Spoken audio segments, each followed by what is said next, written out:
Halo, Assalamualaikum warahmatullahi wabarakatuh. Perkenalkan, nama saya Mukti Tratmaja dari program Magister Manajemen Pendidikan Islam Pasca Sarjana Universitas Islam Negeri Maulana Malik Ibrahim Malang periode 2020-2021. Baiklah, di video kali ini saya ingin presentasikan tugas makalah pada mata kuliah analisis kebijakan pendidikan yang diampu oleh Bapak Dr. Haji Munirul Abidin MAG dalam tema mengenai model analisis kebijakan menurut Patton.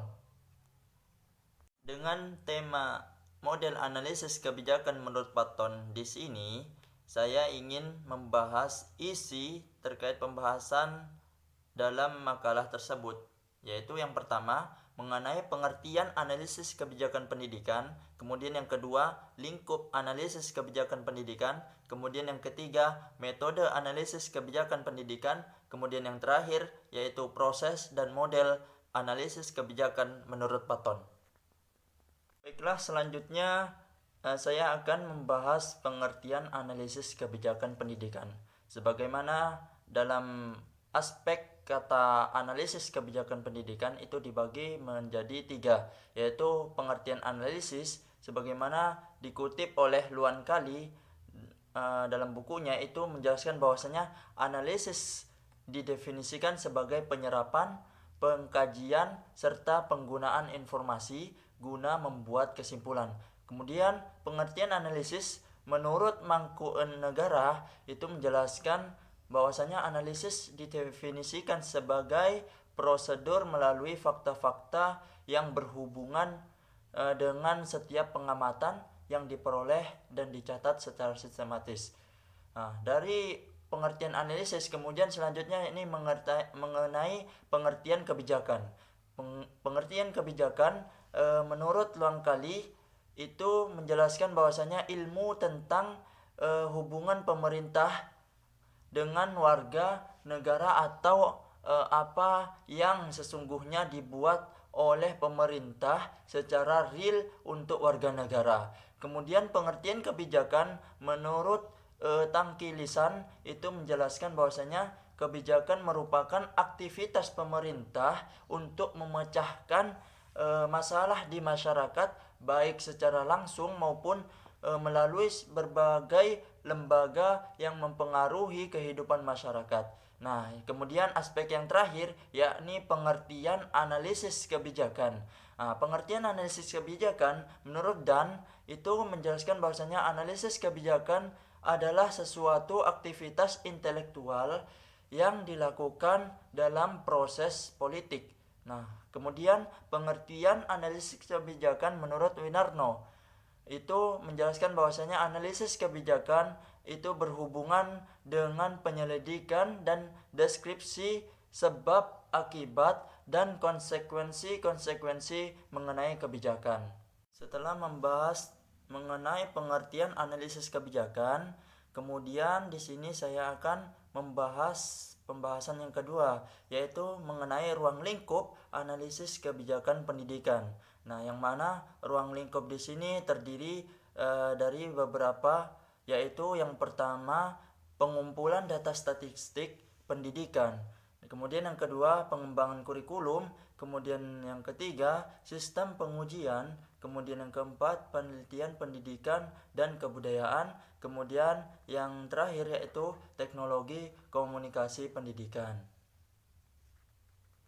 Setelah pembahasan mengenai ruang lingkup analisis kebijakan pendidikan, kemudian pembahasan selanjutnya yaitu mengenai metode analisis kebijakan pendidikan, yang mana dalam metode analisis kebijakan pendidikan di sini terbagi menjadi dua, sebagaimana dalam metodologi penelitian yaitu terbagi menjadi dua pendekatan, yaitu pendekatan metode kualitatif dan kemudian metode pendekatan kuantitatif.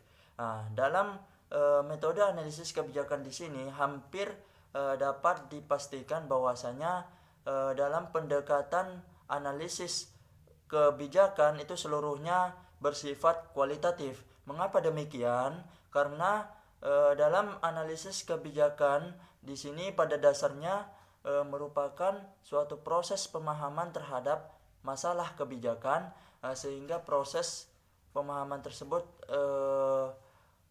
masalah-masalah kebijakan itu dapat melahirkan suatu gagasan ataupun ide pada pemikiran mengenai cara-cara untuk pemecahannya. Setelah metode analisis kebijakan pendidikan, di sini saya ingin membahas selanjutnya, yaitu proses dan model analisis kebijakan menurut Patton. Nah, sebelum itu saya akan menjelaskan analisis kebijakan menurut Endan yang membagi menjadi 3 pendekatan yang bisa dilakukan dalam analisis kebijakan. Yaitu yang pertama, yaitu pendekatan empiris, yang mana pendekatan empiris di sini itu bertujuan untuk menjawab permasalahan ataupun fakta-fakta yang terjadi di suatu kebijakan. Kemudian yang kedua itu pendekatan evaluatif. Nah, dalam pendekatan evaluatif di sini itu bertujuan untuk menemukan nilai-nilai ataupun hal-hal yang ada di dalam suatu kebijakan. Nah, kemudian yang ketiga itu pendekatan normatif. Nah, dalam pendekatan normatif itu sebagai tindakan lanjut atas apa yang mesti dilakukan pimpinan di dalam suatu kebijakan. Setelah mengetahui analisis kebijakan menurut William Endan, selanjutnya saya akan mengemukakan pendapat dari Patton dan Safiki, yang mana mengemukakan bahwa analisis kebijakan itu dapat dilakukan sebelum dan sesudah kebijakan. Nah, dalam bentuk analisis di sini itu dibagi menjadi 2, yaitu pendekatan analisis prediktif, yang mana analisis prediktif ini merupakan proyeksi kondisi di masa yang akan datang sebagai bentuk hasil dari opsi di dalam suatu kebijakan. Kemudian yang kedua itu analisis preskriptif, yang mana analisis preskriptif di sini itu merujuk kepada rekomendasi kebijakan yang sudah ada.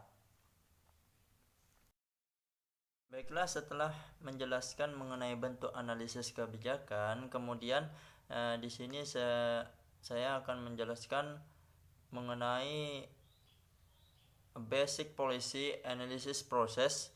Menurut Patton dan Safiki itu mempromosikan 6 langkah analisis kebijakan yang mana disebutnya a basic policy analysis process, yaitu sebagai berikut. Yang pertama, mendefinisikan, verifikasi, dan mendetailkan permasalahan kebijakan. Kemudian yang kedua, establishing evaluation criteria. Kemudian yang ketiga, mengidentifikasi alternatif. Kemudian yang keempat, evaluasi alternatif kebijakan. Kemudian yang kelima, menyajikan alternatif kebijakan. Kemudian yang terakhir yaitu pemantauan dan evaluasi kebijakan yang diimplementasikan. Membahas langkah yang pertama, yaitu mendefinisikan, verifikasi, dan mendetailkan permasalahan kebijakan. Nah, dalam langkah ini seringkali terjadi kesulitan karena tidak jarang tujuan maupun keinginan klien tidak jelas, atau tujuan yang hendak ingin dicapai itu masih bersifat konfliktual. Nah, sehingga berkenaan dengan masalah ini, analisis kebijakan tidak mempunyai pilihan lain selain harus melakukan verifikasi, mendefinisikan, dan mendetailkan suatu permasalahan. Nah, ada banyak pendekatan untuk identifikasi dan definisi masalah.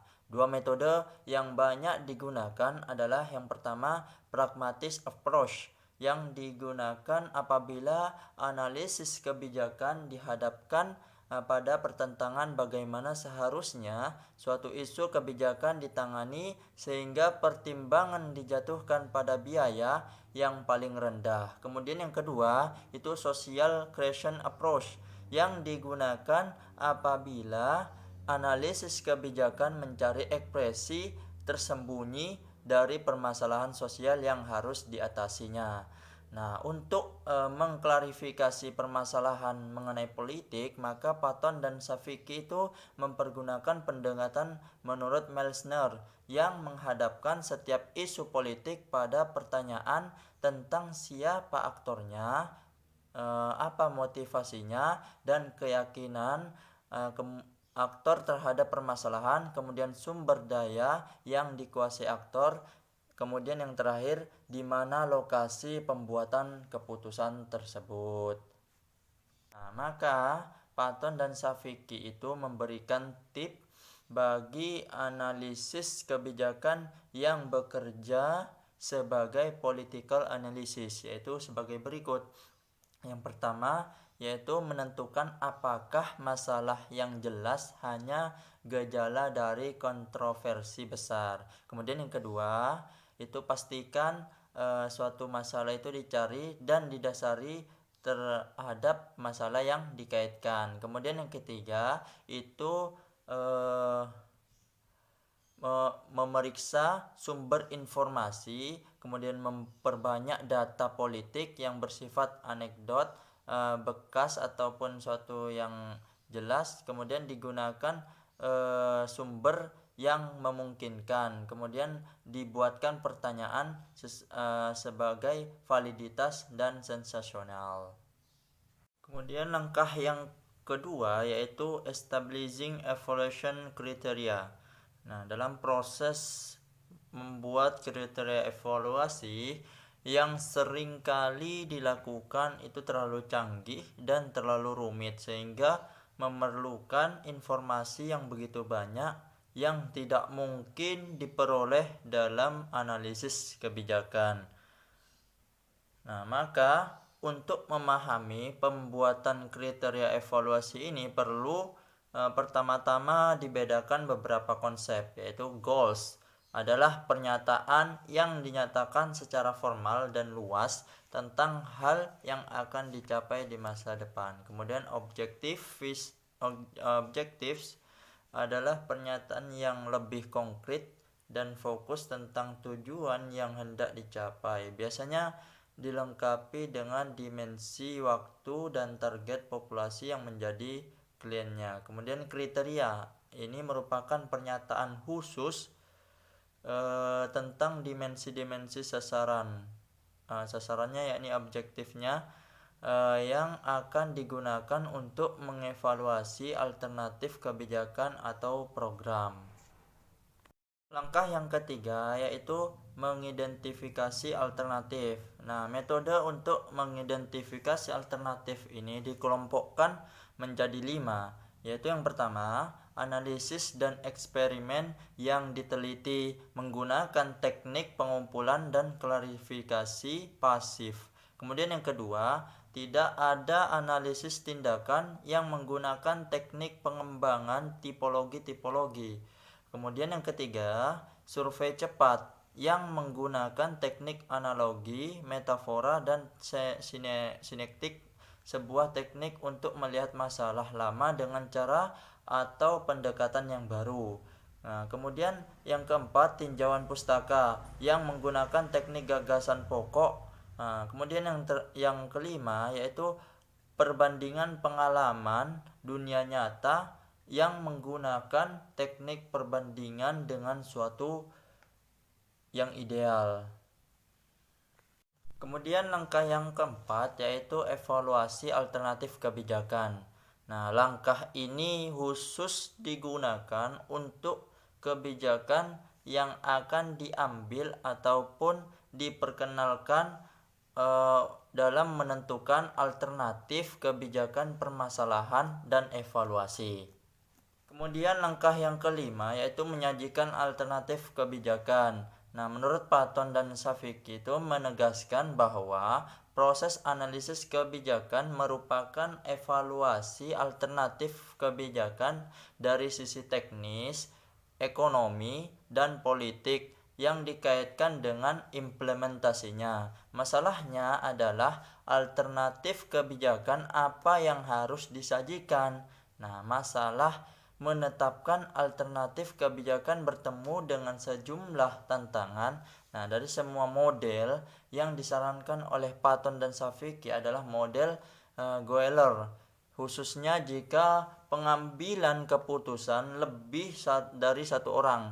Masalah yang tidak kalah penting adalah bagaimana memberikan pembobotan dari setiap indikator yang diukur. Nah, Patton dan Savicki itu tidak memberikan rekomendasi, selain mengatakan bahwa bahaya terbesar dalam analisis kebijakan seringkali bukan pada rekomendasinya, namun pada pembobotan alternatif kebijakan yang tidak akurat. Kemudian langkah selanjutnya yaitu langkah yang keenam, pemantauan dan evaluasi kebijakan yang diimplementasikan. Nah, Patton dan Savicki itu mengemukakan 19 karakteristik analisis kebijakan yang berhasil, yaitu yang pertama, upaya substansial yang dicurahkan untuk merumuskan masalah. Kemudian yang kedua, pencarian lengkap untuk alternatif. Kemudian yang ketiga, pengakuan eksplisit dan perlakuan hati-hati terhadap ketidakpastian. Kemudian yang keempat, pengujian substansial untuk sensitivitas. Nah, kemudian yang kelima, pernyataan asumsi, batasan dan batasan yang jelas. Kemudian yang keenam, data yang diteliti untuk akurasi dan relevansinya sebelum diubah menjadi informasi dan bukti. Nah, kemudian yang ketujuh, model yang sesuai yang dipilih dan dikembangkan. Kemudian yang ke-8, model diverifikasi dan diuji validitasnya. Nah, kemudian yang ke-9, penilaian subjektif dibuat eksplisit dan dibenarkan. Nah, kemudian yang ke-10, perhatian yang memadai pada kepentingan orang lain termasuk masyarakat umum dalam rekomendasi.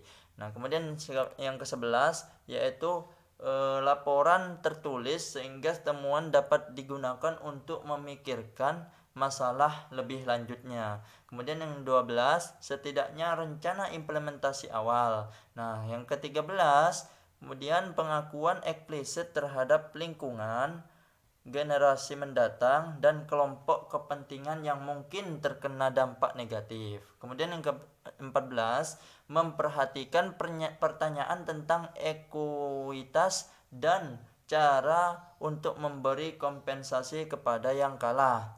Kemudian yang ke-15, konsistensi dengan standar moral dan kesejahteraan masyarakat. Yang ke-16, alternatif diselidiki untuk kelayakan politik dan organisasi. Yang 17, kemudian upaya untuk menemukan biaya tersembunyi yang nantinya mungkin mengganggu pelaksana. Yang 18, yaitu komunikasi yang sering antara tim analisis dan klien atau sponsor dan staff.